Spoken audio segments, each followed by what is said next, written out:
Ngayong araw mga Kuragon, ito pala yung kaganapan dito sa ginagawa natin dito sa may hagdan. Bali bago pala namin ito ginawa at kinontinue namin yung paggawa itong hagdan, ilang beses din pala namin sinabihan yung may-ari na kumpanya na talaga yung decision nila na dito namin ilagay yung hagdan. Paulit-ulit ka pala namin ito sinabi, sobrang tarik na nga itong gagawin namin na hagdan dahil nga dito sa area at sukat. Nagsuggest rin kami na kung gusto nila spiral, okay na daw yung ganyan kahit daw medyo matarik. So kaya naman ngayong araw to, kinontinue ko na yung paggawa. Bali naglatag na pala ako dito ng bakal, tapos nagpabrikit na rin ako ng step para sa maging step itong hagdan. Bali hindi talaga natin may pagkakala na sobrang tarik talaga itong ginagawa natin hagdan, pero no-choose talaga tayo dahil marami tayo dito iniwasan na area. Tulad na lang itong dalawang PVC na blue. Dahil sa PVC na dalawang blue, andyan pala yung meter ng tubig. Kaya isa pa yung siniwasan natin. Kaya umurong papapasok yung ating hagdan. Tapos ang lapad lang pala ay 60 cm.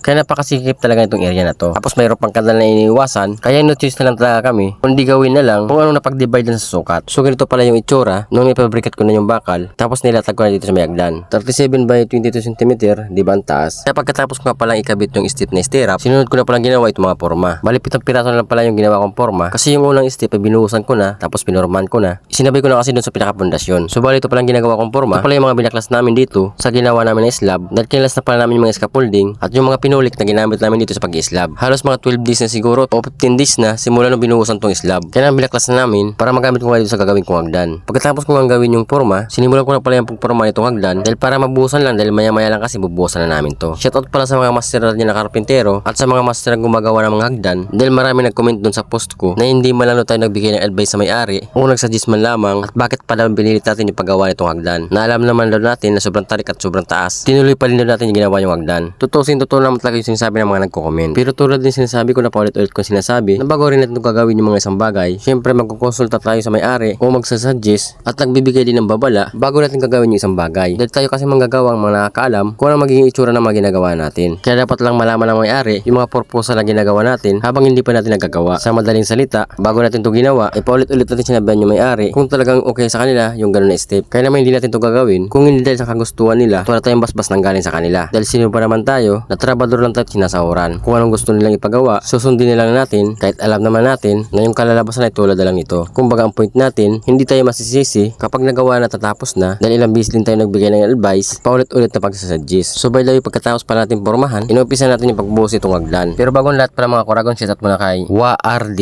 from Numancia, Aklan at kay Jimmy De La Cruz from Cavite. Habang nagbo-boost tayo mga Kuragon dito sa ginawa natin hagdan, yung isang kasama naman natin ay nagpapalitan na naman dito sa may canopy at design dito sa may harapan, pati yung pinakabigat tinapala na. Bali malapit na pala kayo matapos dito. Mga 2 weeks na lang o 1 week na lang, siguro tapos na kami dito. Kasi halos palitan na lang yung gagawin namin sa loob at yung ibang mga re-repairing. Tapos dito sa may ginagawa natin hagdan, maglalagay pa tayo ng manhole dito sa may kanal papunta dito sa may hagdan. Tapos ito pinaka-poro parapit niya, baka tanggalin namin para lumuwag-luwag man lang. So habang busy kami sa pagbubuhos, yung may-ari naman pala ng bahay ay nagsisinsil na rin sa wool para doon sa pagpapagapang ng flexible hose para sa magiging outlet at switch. Para bago kayo magpalitada doon sa mga wool, naisinsil na yung mga flexible hose para sabay sa pagpapalitada yung flexible hose at utility box. Para hindi na paulit-ulit yung trabaho, minus-minus na rin sa mga gagawin. So bali natapos na pala namin yung buhusan, nakaubos pala kami ng 3 kalating simento. So paano? Tapos na po.